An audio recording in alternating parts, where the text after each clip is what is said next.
2 বছরের রিলেশন ছিল। ওয়াদা করেছিলাম মেয়েটাকে বিয়ে করব। কিন্তু একটা সময় বিরক্ত লাগতো তাকে। আমি হঠাৎ করে সহ্য করতে পারি না। একদিন কোনো কথা ছাড়াই আমি রাতারাতি তাকে ছেড়ে দিলাম। কেন ছাড়লাম আজও জানি না। সহ্য করতে পারতাম না তাকে।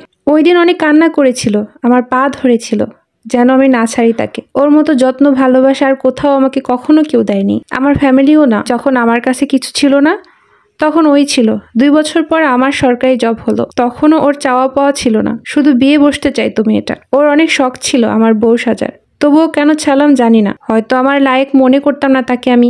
সরকারি জব পাবার পর তার প্রতি অনীহা চলে আসছিল। ডাক্তার, ইঞ্জিনিয়ার, ব্যাংকার মেয়েদের প্রস্তাবের সামনে আমার ছোট্ট কম বয়সের কলেজ পাস এতিম মেয়েটাকে ফ্যাকাশে লাগছিল। মা বললেন, তোকে পড়াই তো অনেক টাকা খরচ করেছি, ছোট ঘরের এতিম মেয়ে বিয়ে করলে পোষাবে? আমাদের স্ট্যাটাসের সাথে যাবে না ও। আর এই মেয়ে আমার পছন্দ না, দেখতে মোটা, অসুন্দর, এতিম, আর তোর সাথেও মানায় না। ছেড়ে দিলাম মায়ের কথায়। সবার আগে মা, উনি আমাকে পড়ালেখা করাইছে, ওনার হক আমার কাছে আগে। আমার বউ নির্বাচন করবে আমার মাই। তারপর মা আর পরিবারের সবাই মিলে একজন প্রতিষ্ঠিত মেয়ে বিয়ে করলাম। টাকা পয়সা, আরামায়েশ সবই আছে জীবনে, সামাজিক স্ট্যাটাস আছে। যে কেউ দেখলে খুব তারিফ করে বলে, অনেক শিক্ষিত আর প্রতিষ্ঠিত বউ বিয়ে করেছিস। অথচ দিন শেষে আমি সুখী না। বউয়ের অনেক বাজে আচরণ সহ্য করে যাই, কোনোভাবেই তার মন পাই না। তার চাওয়া পাওয়া, ডিমান্ড, নিজের বাবার পরিবার নিয়ে বেশি ইনভলভ থাকা, আমাকে তার চোখে হ্যান্ডসাম না লাগা, আমার জন্য বিশেষ কিছু রান্না না করা, করতে বললে বলে কাজ আছে, টায়ার্ড, এসব বলে অ্যাভয়েড করে।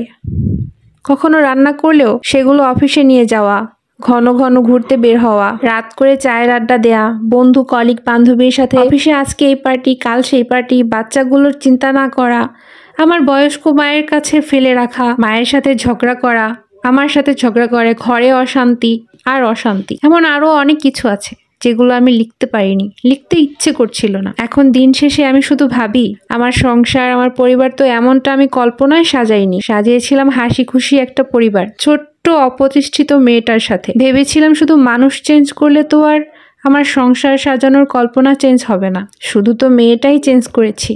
তারপর একদিন কোনো এক সন্ধ্যায় আমার এই ভুলটা ভেঙে যায়। এখন মাঝে মাঝে প্রায়ই আমার মাথায় ওর ভয়েস ঘুরে, হাসি ঘুরে, কান্না, চেহারাটা ঘুরে। ও কেমন আছে জানি না, কোনো কন্ট্যাক্ট রাখেনি আমার সাথে, কোথাও খুঁজে পাই না, না ফেসবুক না অন্য কোথাও। একদিন কি মনে করে যেন তার নাম গুগলে সার্চ করে লিখি, সবার প্রথমেই তার ছবি আসে। অনেক অবাক হয়ে ব্যাকে গিয়ে আবারও লিখি। নিজের চোখে বিশ্বাস হচ্ছিল না, যে মেয়েটাকে আমি সরকারি চাকরি পেয়ে ছেড়ে দিয়েছিলাম, সেই মেয়েটা এখন ইন্ডাস্ট্রিয়াল আইকন। আমার মতো 100 জন আমলা সে হায়ার করার যোগ্যতা রাখে। আচ্ছা, সে কি আমাকে ভুলে গেছে? আমি যদি এখন তার সাথে কথা বলতে যাই, শুধুমাত্র ক্ষমা চাইতে, সে কি ভাববে যে সে এখন অনেক ধনী, তাই আমি তাকে বিরক্ত করতে চাচ্ছি? আমি এত কিছু জানি না, শুধু জানি আমি তার সাথে চরম অন্যায় করেছিলাম। সে আমাকে একটা অভিশাপ দিয়েছিল, তাকে অনেক অভিনন্দন। তার দেয়া অভিশাপের প্রত্যেকটা শব্দ আমার লেগেছে। আমার বিবাহিত জীবন আর ব্যক্তিগত জীবনের ভিতর থেকে এতটাই কষ্টের যে আমার চাকচিক্য দেখে সেটা বোঝা যায় না। সে কি আমাকে ক্ষমা করবে তার কাছে মাপ চাইলে? গল্পটা কেমন লেগেছে বলবেন, আর আমার চায়ের রেসিপিটা কেমন হয়েছে সেটাও বলবেন। আমি আবার চিনি ছাড়া চা খেতে পারি না।